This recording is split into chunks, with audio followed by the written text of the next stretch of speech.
Hey guys, so today you and I are going to talk about code reviews. So let's get into it. So the question in question was, Frederick, as a software engineer, do you feel that code reviews is the worst time to start discussing design decisions as there is a lot of resistance to make sweeping changes? No, I think that is the most rational point, like the second most rational point to discuss design decisions. The most rational point is to discuss it right before the person who is going to write the code is going to write the code. That is the best point. Let me explain that a little bit. So, guys, I don't know what your software development process looks like, but something that you should be really painfully aware of by the time you get to be like a senior level software developer is that your code is not just going to be touched by you usually. You're usually part of a team or things like that. And there are many ways of writing software, and every single person usually you show your code to is going to have some thoughts on it. Either they're gonna, in some cases they won't have any thoughts on it, but it's very normal that they're going to have some idea of how they would like to do it. And so if you don't understand that by the time that you are going to merge whatever work you're doing, someone is going to, I'm assuming now that you have like a code reviewing process or something like that. If you are going to show your code to somebody and they're going to formulate an opinion on that thing, you should be smart enough to understand that if you have a lot of stuff in your pull request and you have written a lot of code, and somebody goes through that and has a bunch of thoughts on that and you have to change it, that's your fault. It's your fault that you did all this upfront work and you designed this super solution and all that stuff, and it's your fault that you're now getting defensive or being annoyed that you have to fix it because somebody had a thought on it that didn't really fit with how you design things, and it's your fault that you now have to waste all this time arguing about it, and it's your fault that you have to either rewrite the thing and take a lot more time, and it's your fault that you might have to hack your perfect solution into something you don't like, and once again it's your fault that you might have to use your seniority or authority or aggression or whatever to force the person who had the comment on your thing to feel as if, oh no, this is scary and it's dangerous, so that you can get your thing through even though that other people don't agree. All of this is your fault. And it all happened because of one single thing. And that is that you wrote an entire solution to something before you checked in with the people in your team. That's your fault. All of it. No excuses. I don't care who you are. I don't care what your circumstances are. Your fault. It's the same problem. It's like a contractor getting a specification from a customer to build a house for them, and then building the whole building without checking in every once in a while to making sure that the customer is happy with the end results. And then by the end of it, and if you check with the customer and they're not happy, well, you better damn sure hope that there's a simple solution here, because if there's not, well, who is to blame? It's not the customer's job to check in on you to make sure that you are doing everything correctly, because you are the one who's doing the building. You should have a genuine interest in making sure that whoever is going to check your work or like that you're going to deliver it to, that you have a happy customer. And sure, you can have the idea that, I mean, in the contractor situation, you can absolutely be a really shitty contractor and have a lot of unhappy customers. But it's probably going to be hard for you to keep a good brand value and continue your business if everybody hates your guts because you never ever produce something that people want. And the software developer's role is actually exactly the same thing. It's just that your customer, your stakeholder, when you do code reviews, is not the company, it is your fellow developer.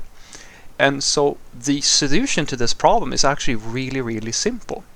One part is that you should always be early with your feedback cycle.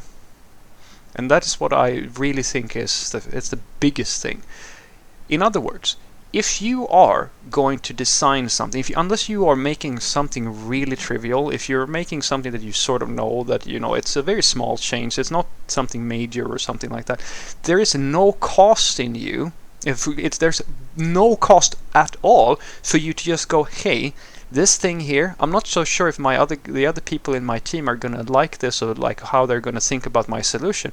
Let's do an early pull request. Let's just build enough so that I can show sort of what I'm thinking, and then show it to them, and then just see if they like it. Do they think this? Early feedback, because then before I commit like tons and tons of work to this thing, I can validate if it's sort of the thing that they're looking for, or maybe there's even a better way of doing it.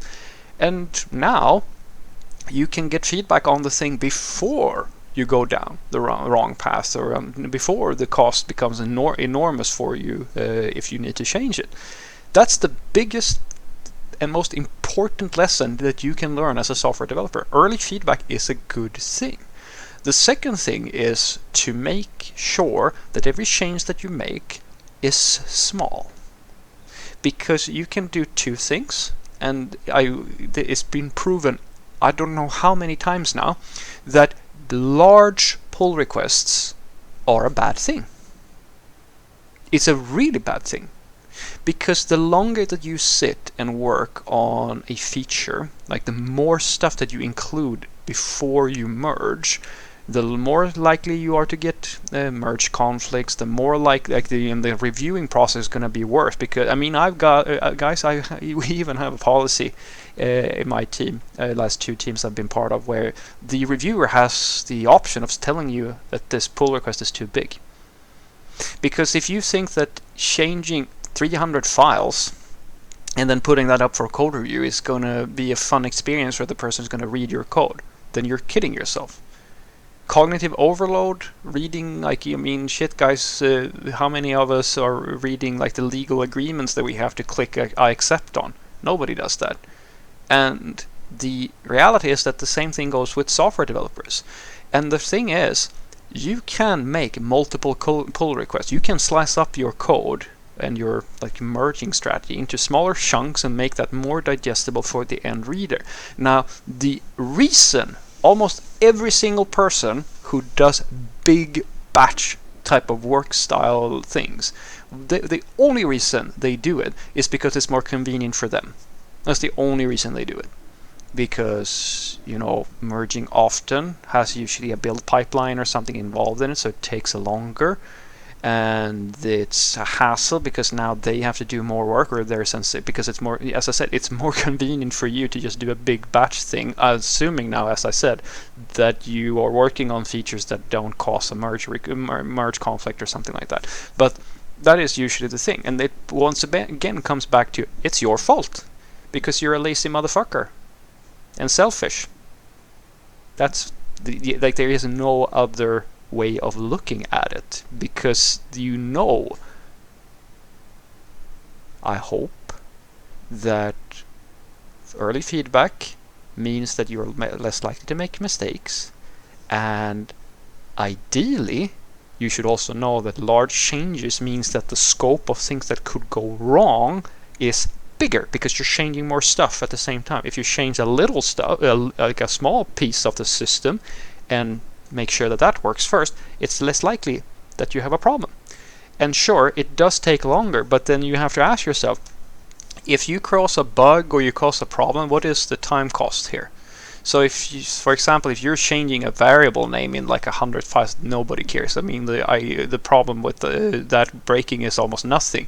But if you're changing large amounts of code and logic and so forth, you're actually just shoveling over the responsibility of testing and validation and all that stuff further down the pipeline, which is going to be even more difficult. And so that's why I urge people, really optimize for sustainable, solid results before going for, deployment speed. Who the fuck cares about deployment speed? We're talking about like what, 20 minutes maybe, depending on your pipeline now, of course. How much time are you wasting really if you slice up a big pull request into 3 pieces instead of 1, as an example? You're not losing all that much time. It's really about personal laziness and complacency. That's at least what I've found. So what I want you to take away from this is that no, I think that the time to discuss design decisions when it comes to software should be done before the code review, unless it's not happening in the code review. Like, it is the exact time when it should be happening, because designing software before you actually get your hands dirty, you can absolutely do that, but there's only so much. I like to say that you can plan a problem based on how well you know the code and the problem to a certain point, but then you have to do some coding in order to get that last bit to actual implementation, because unless you're actually feeling out the problem and sort of trying to fix it, it's really hard to plan out the whole thing, and that's why you estimate things and why estimations are usually off in some fashion.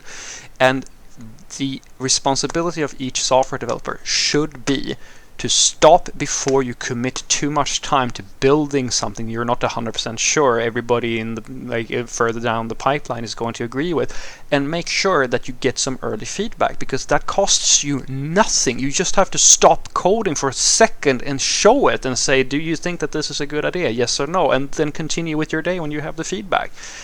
And that is so much more powerful and better than anything else that you could be doing. But if you don't have that, or if it's that's not really a good flow for you, then the code review is the point to do that. And make sure that you merge smaller chunks so that you don't make these big, gigantic pull requests with like large amounts of work invested in it. Because if you do, one part is that it's more likely that things are going to break, and one part is that you actually lower the overall quality of your code reviews and so forth. The smaller amounts of code, it's been proven many times, it's the thing to go for. And if you have a problem with merging often and so forth, try to fix that problem, guys, because the problem is very rarely that you have to ship so quickly that you can't live with more three pull requests instead of 1. The problem is usually that you're damn lazy. That's what it comes down to. Have a great day.